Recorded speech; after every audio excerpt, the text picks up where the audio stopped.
3 విడతల పంచాయతీ ఎన్నికల పోరు ముగిసింది. ఒక్కొక్కళ్ళు ఒక్కొక్కలా రాశారు. ఈనాడులో ఏమో కాంగ్రెస్ తీన్మార్ అని చెప్పి రాశారు, అంటే కాంగ్రెస్లో ఎక్కువ వచ్చినాయి అన్నట్టు ఈనాడుగా. ఇక వీళ్ళు కాంగ్రెస్ కమాలంట.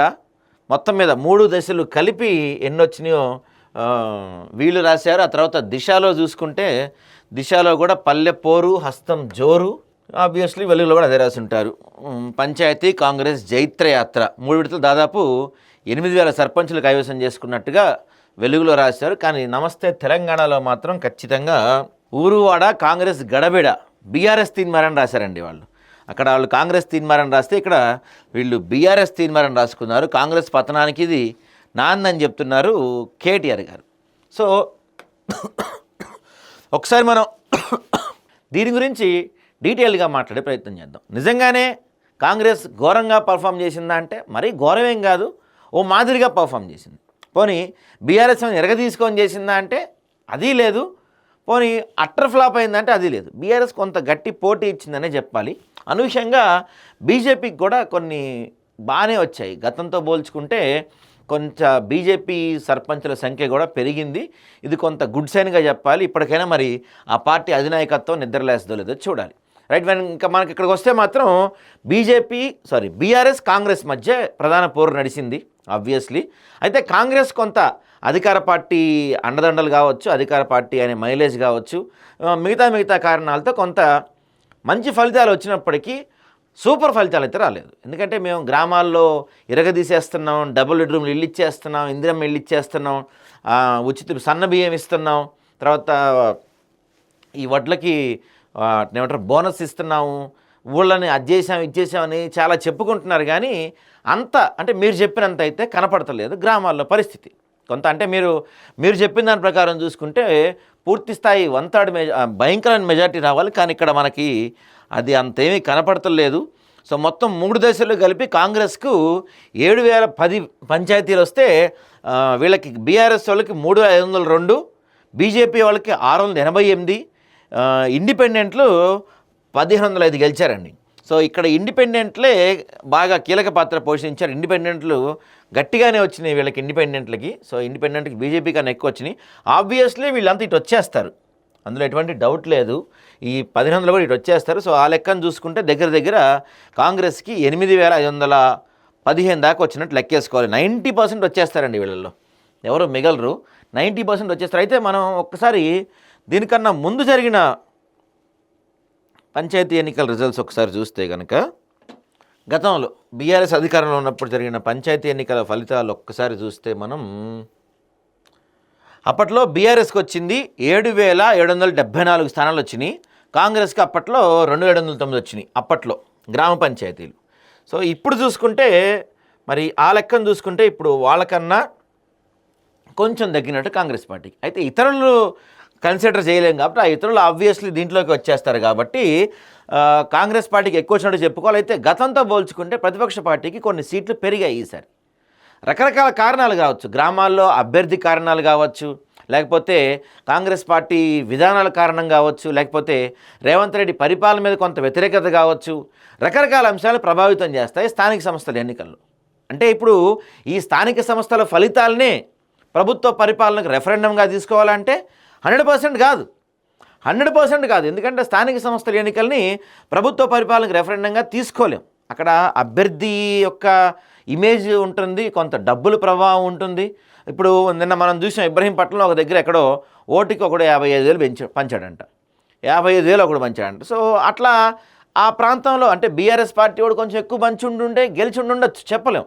కాబట్టి అంటే ఈ స్థానిక సంస్థల ఫలితాలను చూసుకొని బీఆర్ఎస్ ఏదో అద్భుతంగా పర్ఫామ్ చేసింది, బీఆర్ఎస్ దూసుకెళ్తుంది, ఇక బీఆర్ఎస్ ఎక్కడికో వెళ్ళిపోయింది అనే స్థాయిలో మనకి వస్తే మాత్రం అది నిజంగా అంతకన్నా అమాయకత్వం లేదనుకోవాలి.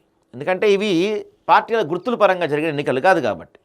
సో ఇదే ఊపుతో ఇక్కడి నుంచి ఇక ఎంపీటీసీ, జెడ్పీటీసీ, ఎంపీపీ ఎన్నికలకు కూడా వెళ్ళే ప్లాన్లో ఉన్నారంట రేవంత్ రెడ్డి గారు. బహుశా ఈ మంత్ ఎండింగ్కి అది నోటిఫికేషన్ రావచ్చు. నా అంచనా ప్రకారం ఈ మంత్ ఎండింగ్ లోపు మంత్రివర్గ విస్తరణ అంటే మంత్రివర్గ షఫిల్ కూడా అవుతుంది.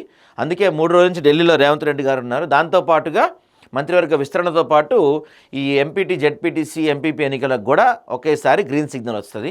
అవి కూడా తొందరలోనే ఉండే అవకాశం కనిపిస్తుంది మనకి. సో పంచాయతీ ఎన్నికల్లో 3వ విడతలోనూ కాంగ్రెస్దే పై చేయి. మొత్తంగా 56% సర్పంచ్ స్థానాలు కైవసం, 30 జిల్లాల్లో ఆధిక్యం. సో ఇక్కడ మనం క్లియర్గా అబ్జర్వ్ చేయాల్సిన విషయం ఇంకోటి ఉందండి. 56% సర్పంచ్ స్థానాలు కాంగ్రెస్ పార్టీ కైవసం చేసుకుంది. అంటే ఇక్కడ ఇంకొక పాయింట్, నాణ్యానికి మరో కోణం ఆలోచిస్తే కనుక కాంగ్రెస్ పార్టీ వచ్చిన 2 నెలల్లోనే దాదాపుగా 44% వ్యతిరేకత కూడగట్టుకుందని కూడా మనం అనుకోవచ్చు. చెప్తున్నా కదా, ఇది ప్రభుత్వ పాలనకు రెఫరెండం కాదు, కాకపోతే 44% వ్యతిరేకంగా ఫలితాలు వచ్చాయి. అది ఏదైనా కానివ్వచ్చు. కాంగ్రెస్కి రెబల్స్ బాగా దెబ్బతీశారు, గ్రూప్ రాజకీయాలు బాగా దెబ్బతీశారు, ఇట్లాంటివి చాలా ఉన్నప్పటికీ కూడా 44% వ్యతిరేకత కనిపిస్తుంది రాష్ట్రంలో 2 ఏళ్లకి. దీన్ని కాంగ్రెస్ పార్టీ చాలా సీరియస్గా పరిగణించాలి. చాలా కీలక అంశం ఇది. రాష్ట్రంలో జరిగిన గ్రామ పంచాయతీ ఎన్నికల్లో కాంగ్రెస్ జయకథను ఎగురవేసింది. మొదటి 2వ విడతల్లో సుమారు 56 స్థానాలను గెలిచిన పార్టీ 3వ విడతలోనూ అదే ఆధిక్యాన్ని కొనసాగించింది. బుధవారం మొత్తం 4159 స్థానాలకు జరిగిన ఎన్నికల్లో ఏకగ్రీవాలతో కలిపి, అంటే రాత్రి 12:30 వరకు వచ్చిందంటే ఇది, కాంగ్రెస్ మద్దతుదారులు 2286 స్థానాలు గెలిచారు. బీఆర్ఎస్ 1142, బీజేపీ 242, ఇతరులు 479 స్థానాలు విజయం సాధించారు. వీరిలో సిపిఐ మద్దతులు 24 చోట్ల, సిపిఎం వారు 7 చోట్ల గెలిచారు. సిద్దిపేట మినహా 30 జిల్లాల్లో కాంగ్రెస్ పార్టీ పూర్తి ఆధిక్యం సాధించింది. సిద్దిపేటలో సాధించలేకపోయింది చూసారా. 31 జిల్లాల్లోని 12,733 పంచాయతీలోని సర్పంచ్ పదవులకు 3 విడతల్లో ఎన్నికలు జరిగాయి. ఇందులో 7,010 స్థానాల్లో కాంగ్రెస్, 3,502 స్థానాల్లో బీఆర్ఎస్, 688 స్థానాల్లో బీజేపీ, 1,505 స్థానాల్లో వీళ్ళు గెలిచారు. ఎవరు? మన ఇతరులు గెలిచారు. సో నల్గొండ, ఖమ్మం, భద్రాద్రి, హనుమకొండ, జగిత్యాల, జయశంకర్, భూపాలపల్లి, మహబూబాబాద్, మహబూబ్నగర్, మంచిర్యాల, నాగర్ కర్నూల్, నిజామాబాద్, పెద్దపల్లి, రంగారెడ్డి, సంగారెడ్డి, సూర్యాపేట, వికారాబాద్, కామారెడ్డి, యాదాద్రి జిల్లాల్లో కాంగ్రెస్ ఎక్కువ ఆధిక్యాలను పొందిందంట. సో సిద్దిపేట అంటే బీఆర్ఎస్ కొంత బలంగా ఉన్న సిద్దిపేట లాంటి చోట్ల మాత్రం కాంగ్రెస్ అంత పెద్దగా ఏం పర్ఫార్మెన్స్ చేయలేకపోయినట్టుగా కనిపిస్తుంది మనకి. ఇక్కడ రకరకాల కథలు ఉంటాయి మనకి. ఇక్కడ చూడండి ఒకసారి, 3 కలిపి, అంటే 3 విడతలు కలిపి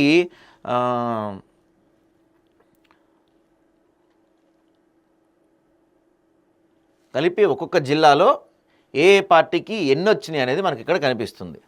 సో ఆదిలాబాద్లో కాంగ్రెస్ కొంత ఫెయిల్ అయినట్టే కనపడుతుంది, బీఆర్ఎస్కి ఎక్కువ వచ్చినాయి. ఇక్కడ హైలైట్ ఏంటంటే కాంగ్రెస్ కన్నా ఇక్కడ ఇండిపెండెంట్కి ఎక్కువ వచ్చినాయి. బహుశా వీళ్ళంతా కూడా ఇండిపెండెంట్, అంటే కాంగ్రెస్ రెబల్ క్యాండిడేట్స్ అంటారు వీళ్ళంతా కూడా. ఆదిలాబాద్లో కొంత కాంగ్రెస్ పూర్ పర్ఫార్మెన్స్ చేసిందనే చెప్పచ్చు.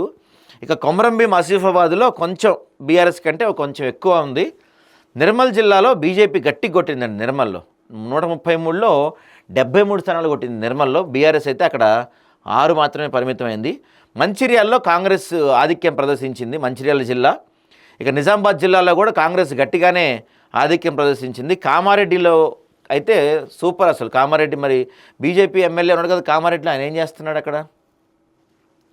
ఆయన బీజేపీకి 4 వచ్చినాయి అక్కడ. కరీంనగర్లో కాంగ్రెస్ బీఆర్ఎస్ ఈక్వల్ ఉంది. కరీంనగర్లో పెద్దగా పర్ఫామ్ చేయలేదు బీజేపీ. బండి సంజయ్ కాన్స్టిట్యున్సీ అదే కదా, అక్కడే కదా అయినది, కరీంనగరే. ఇక జగిత్యాల్లో 66 వచ్చినాయి కాంగ్రెస్కి, 37 బీఆర్ఎస్కి. పెద్దపల్లిలో 91 కాంగ్రెస్కి, 67 కాంగ్రెస్కి, 18 బీఆర్ఎస్కి. పెద్దపల్లి గట్టిగానే చేశారు. రాజన్న సిరిసిల్ల జిల్లాలో మాత్రం కాంగ్రెస్ పార్టీ ఘోరంగా బోల్తా పడిందండి. బీఆర్ఎస్కి 43 వచ్చాయి. మెదక్ జిల్లాలో 72 కాంగ్రెస్కి, 84 బీఆర్ఎస్కి. మెదక్లో కూడా బాగా వచ్చాయి. సంగారెడ్డిలో కాంగ్రెస్కి ఎక్కువ వచ్చాయి, బీఆర్ఎస్కి తక్కువ వచ్చాయి. వికారాబాద్ కూడా కాంగ్రెస్ గట్టిగానే కొట్టింది. సిద్దిపేట మాత్రం టఫ్ ఫైట్ నడిచింది సిద్దిపేటలో. మహబూబ్నగర్లో కూడా కాంగ్రెస్ పర్వాలేదు. వనపర్తిలో కాంగ్రెస్ బాగా పర్ఫామ్ చేసింది. ఇక నాగర్ కర్నూల్లో కూడా కాంగ్రెస్ గట్టిగా వచ్చినాయి. నారాయణపేటలో 57 అంటే ఓకే. గద్వాల్లో 24 వచ్చినాయి. జోగులాంబ గద్వాల్ జిల్లాలో కాంగ్రెస్ పార్టీ బాగా వెనకబడినట్టు కనిపిస్తుంది మనకి. వరంగల్లో కూడా బాగానే వచ్చినాయి, 74. హనుమకొండలో 38, జనగాంలో 50 వచ్చినాయి. జయశంకర్, భూపాలపల్లిలో 56, మహబూబాబాద్లో 115 స్థానాలు వచ్చినాయి. మహబూబాబాద్ గట్టి పర్ఫార్మెన్స్ చేసింది కాంగ్రెస్ పార్టీ. ములుగులో పర్లేదు, ములుగులో కూడా గట్టిగా వచ్చినాయి 30. రంగారెడ్డిలో 174 ఉంటే 84 వచ్చినాయి కాంగ్రెస్కి, అది కూడా పర్లేదు. నల్గొండ మాత్రం గట్టిగా కొట్టిందండి కాంగ్రెస్. నల్గొండ జిల్లాలో 269 ఉంటే 178 వచ్చినాయి కాంగ్రెస్కి. ఇక నల్గొండ మాత్రం కాంగ్రెస్ కంచుకోట అని మరోసారి ప్రూవ్ చేసుకుంది. ఇక సూర్యాపేట కూడా కాంగ్రెస్కి, అది నల్గొండ, సూర్యాపేట ఇదంతా కాంగ్రెస్ బెల్ట్, అదంతా కంచుకోటలు అవన్నీ. యాదాద్రి భువనగిరి జిల్లాలో కూడా కాంగ్రెస్ బలంగానే వచ్చింది. ఖమ్మంలో కూడా కాంగ్రెస్ 191 కానీ 129 వచ్చినాయి. ఖమ్మంలో దాదాపు ఇద్దరు ముగ్గురు మంత్రులు ఉన్నారు కాబట్టి మరి బాగానే వచ్చింది.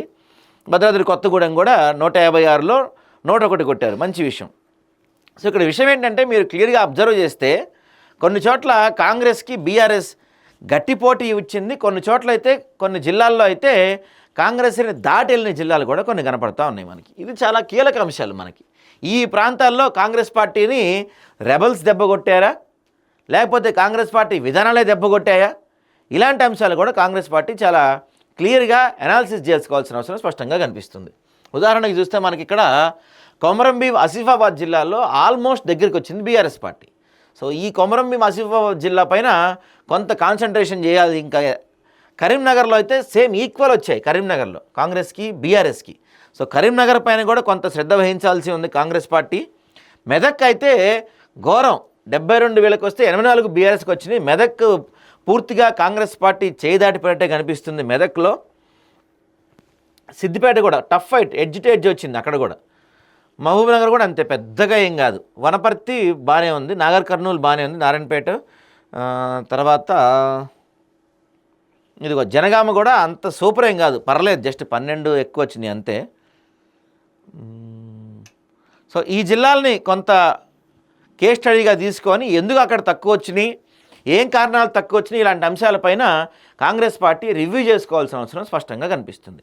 రివ్యూ చేసుకోకుండా ఇదే విధంగా ఇదే ఆలోచనలతో మేము సూపరు, మేము తోపు, మేము బంపర్ అని చెప్పి ఒకవేళ కాంగ్రెస్ పార్టీ అనుకొని అదే విధంగా ముందుకెళ్తే మాత్రం మరి 2 ఏళ్ళే అయింది, ఇంకా 3 సంవత్సరాలు ఉంది మార్చుకుంటానికి, మీ పద్ధతి మార్చుకుంటానికి, మీ పరిపాలన మార్చుకుంటానికి చాలా సమయం ఉంది, చాలా అవకాశం కూడా మీకుంది. మరి ఇప్పటికైనా ప్రజలకి పనికొచ్చే పనులు ఇలాంటివి చేయటం పక్కన పెడతారో. దాంతోపాటుగా మరో కీలకమైన విషయం చెప్పాలండి. 4th సిటీ నేను డెవలప్ చేస్తాను, 4th సిటీ అది ఇది అని చెప్పుకుంటున్న 4th సిటీ ఆ పరివాహక ప్రాంతాల మొత్తంలో కూడా కాంగ్రెస్ పార్టీ ఓడిపోయింది. సర్పంచ్ అభ్యర్థులు, కాంగ్రెస్ పార్టీ సర్పంచ్ అభ్యర్థులు అందరూ కూడా ఓడిపోయారు చుట్టుపక్కల ప్రాంతాల్లో. సో అంటే ప్రజలు ఏ విధంగా ఆలోచిస్తున్నారు, ప్రజల ఆలోచన ఎలా ఉందో ఇక్కడ మీకు ఒక ఎగ్జాంపుల్ దొరికిన అవకాశం ఉంది. దీన్ని ఉపయోగించుకొని మీరు ముందుకెళ్తే బాగుంటుంది. ఆ విధంగా మీరు మార్చుకుంటున్న ఆలోచన చెయ్యండి. కొన్ని పోలీసులపై రాళ్ళదాడి చేశారంట అండి, ఎస్ఐకి గాయాలండి అంట. మరి పాపం పోలీసులు ఏం చేస్తారా నాయన. ఇది ఎవడో చూసారా, డబ్బులు వెనక్కి పోతే స్టేటస్ పెడతాడంట. రంగారెడ్డి జిల్లా శంకరపల్లి మండలంలోని ఒక గ్రామ సర్పంచ్ స్థానానికి పోటీ చేసి ఓడిపోయిన ఒక అభ్యర్థి తనకు ఓటు వేయని వారు తాను పంచిన డబ్బులు వెనక్కి ఇచ్చేయాలని డిమాండ్ చేస్తున్నారు. లేకపోతే డబ్బులు తీసుకున్న వారి పేర్లు జాబితాలను 5 ఏళ్ల పాటు రోజు వాట్సాప్ స్టేటస్ పెడతాడంట. డబ్బులు వెనక్కి పంపిన వారు కృతజ్ఞతలు తెలుపుతున్నాను. తమ స్టేటస్కి భంగం వాటిల్లే పరిస్థితి వచ్చిందంటూ కొందరు ఓటర్లు తలలు పట్టుకున్నారంట. అర్థమైందా? ఇప్పటికైనా అర్థమైందా మీకు? డబ్బులు తీసుకుంటే ఇలా ఉంటుంది.